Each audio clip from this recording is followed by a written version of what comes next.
Bonjour, bienvenue à la première capsule. C'est sûr, c'est pas Mario qui parle, c'est Jean-Philippe.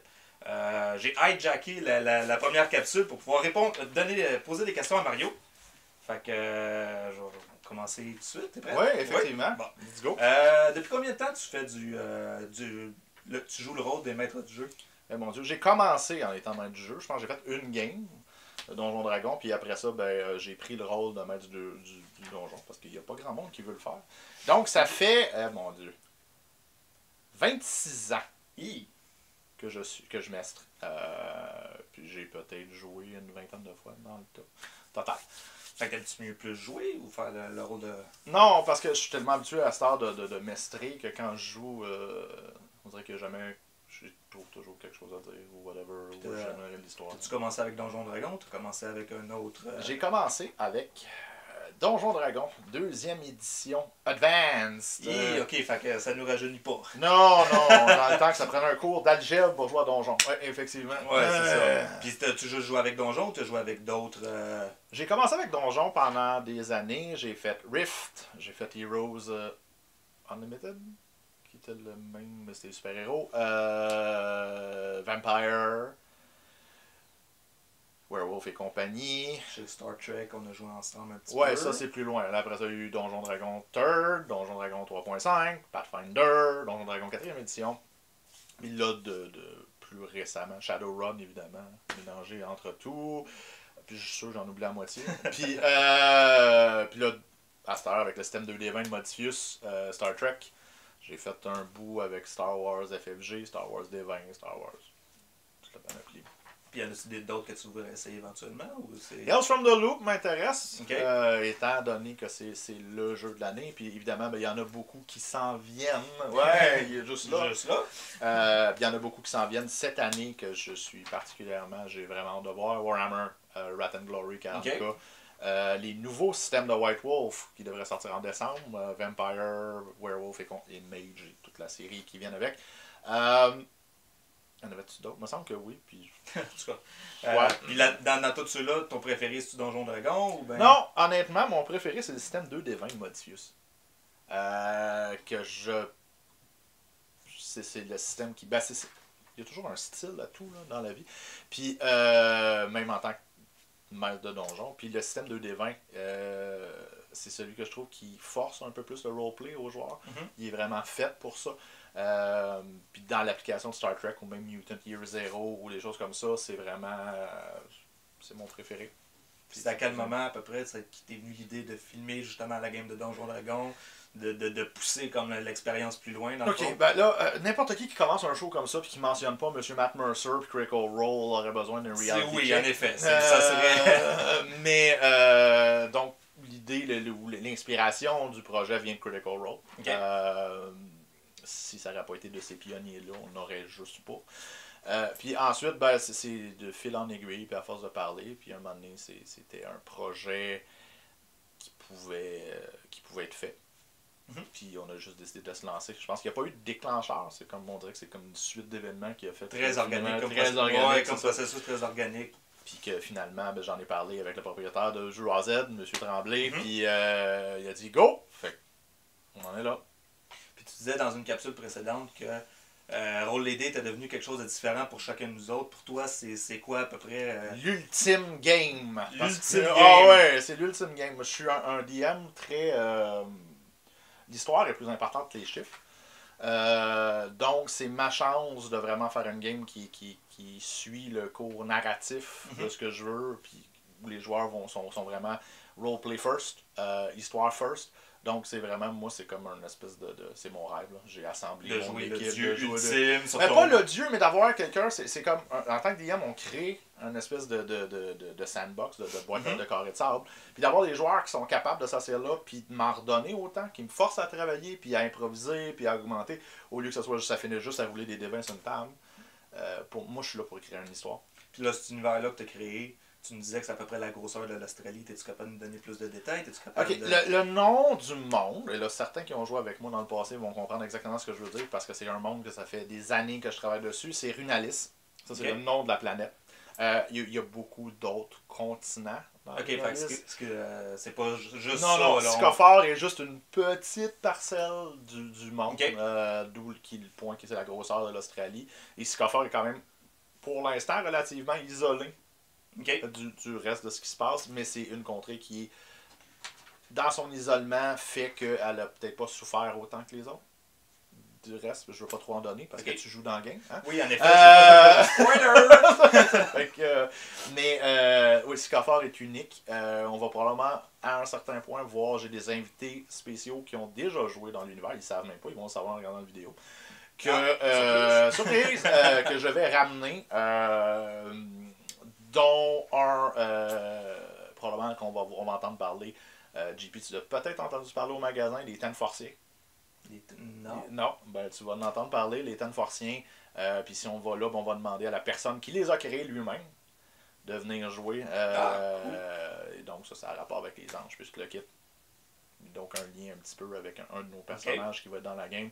On va y revenir. Voilà. Puis là, tu disais, c'est la grosseur de l'Australie, il va y avoir des continents plus gros. Ça, c'est plus pour ma curiosité personnelle. Il y a 3 autres continents, dont un qui, mettons, l'Amérique au complet, là, si on parle de l'Amérique du Sud, l'Amérique du Nord, qui est là, qui est l'Ancien Empire. Puis ça, on va y revenir, là, parce qu'il y a beaucoup de détails dans celui-là.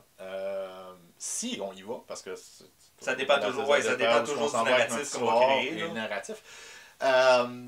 Mais on risque d'en entendre parler, ou du moins je planifie qu'on entende parler des autres continents au fur et à mesure, puis ainsi que de ce que ça vient, parce que vous avez entendu parler un petit peu des dieux, j'ai parlé d'Adela dans la capsule.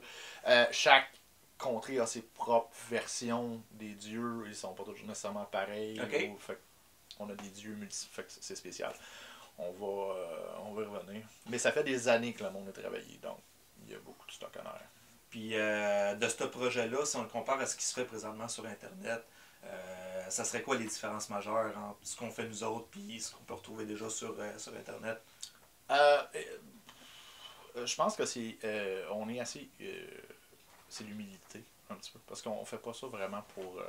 on se prend pas pour d'autres. On le dit à l'intro, on est des nobodies qui essayent. Donc, on n'est pas, c'est pas des acteurs professionnels, loin de là. On fait ça pour s'amuser. Donc, si vous voulez regarder une gang de nobodies qui s'amusent puis qui ont du fun avec ça, c'est plus ça. C'est plus l'humilité. Sans vouloir dire que les autres, mais on n'est pas des acteurs professionnels. On va faire des gaffes, puis on va rire. On l'a déjà vu dans nos pilotes qui sont cachés. Mais ça devient assez marrant et très rapidement. Donc c'est ça la différence, c'est qu'on se prend pas pour d'autres. C'est bon. Si tu aurais des conseils à donner à des maîtres de donjons qui commencent, qui veulent rendre leur game plus intéressante, mettre du piment dans leur game, ça serait quoi en gros là? Choisissez vos joueurs. C'est stupide à dire, mais avoir les bons joueurs pour le bon style, c'est la clé. Parce que chaque DM a un style. Moi, je suis un style narratif. Un autre DM va être beaucoup plus hack and slash ou des choses comme ça. Puis ça prend le bon joueur. Parce que dans une game hack and slash, tu veux pas avoir quelqu'un qui va passer 3 jours à t'expliquer sa backstory.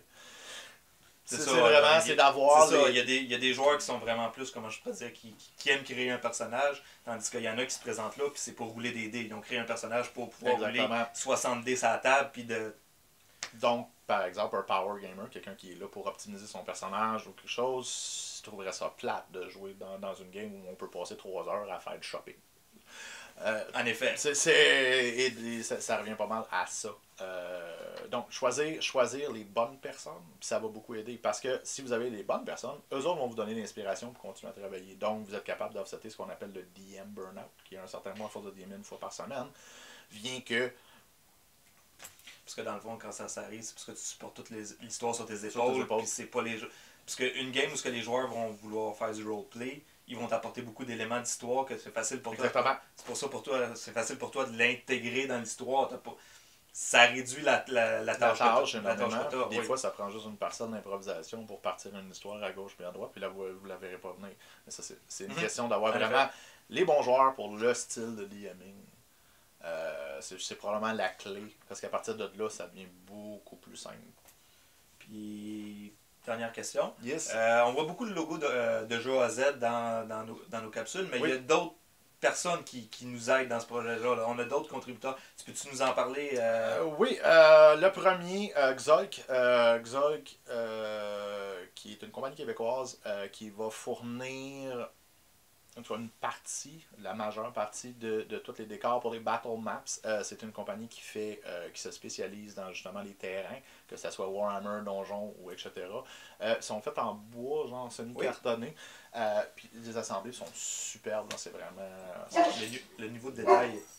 Le niveau de détail est excellent et compagnie, bonjour David. C'est le compagnon animal de JP. Sinon, ensuite, on a Noir d'Abyss. Noir d'Abyss, qui est une compagnie qui se spécialise dans les vêtements médiévaux, dans le fond, qui est une fabrication et donc, on est associé avec Noir d'Abyss aussi. Et finalement, une compagnie américaine, Elderwoods Academy, qui fait des Dice Tower, des Dice Tray, des Dice Box, des Dice Vault. Un paquet. Peut-être des DM Screen là, sont en plein développement. Qui est une compagnie du Maine, si je ne m'abuse, qui va supporter Roll-A-D. Ça, vous allez en entendre parler dans les semaines à venir. Parce qu'ils ont des beaux projets pour nous. Oui, en effet. J'ai vu quelques esquisses de tout ça et ça va être très intéressant, je vous le promets. Là, restez à l'affût de ça. Et c'est ça, et je vais en profiter parce que j'ai la tribune. C'est pas mal la dernière fois pour annoncer qu'on va être. On a déjà notre première convention officielle. On va être présent au Salon de la Passion médiévale, mais on va aussi être présent avec un panel au J-Animé / J-Gamer à Gatineau le 14 et 15 juillet, si je ne m'abuse. Et on va avoir un petit booth avec des panneaux, puis on va avoir de la marchandise, etc. Fait que si vous voulez nous voir, le cast au complet. Oui, on va pas mal tout être là, je pense. Tout le monde va être là, à moins évidemment il y a un avion qui me tombe sur la tête, là. Mais sinon, on ne souhaite pas. Mais sinon, on va tous être là au J-Animé et J-Gamer. D'autres questions, JP? Non, ben c'est pas mal tout ce que j'avais pour toi. Ben, je te remercie beaucoup d'avoir pris du temps pour répondre à mes questions. Ça me fait plaisir. La semaine prochaine, ça va être Pascal Couture qui va jouer Squeak, que Mario va avoir la chance d'interviewer. Sur ce, merci d'avoir écouté la capsule. Si vous avez des questions, gênez-vous pas pour envoyer les questions sur le compte email du Roll-A-D, ROLELESDES @gmail.com. Gênez-vous pas, vous pouvez envoyer des questions pour Pascal, vous pouvez envoyer des questions sur la game en tant que telle, ça va nous faire un plaisir d'y répondre. Yes. Sur ce, bonne journée, amusez-vous bien, puis on se revoit la semaine prochaine. À la semaine prochaine. Bye bye!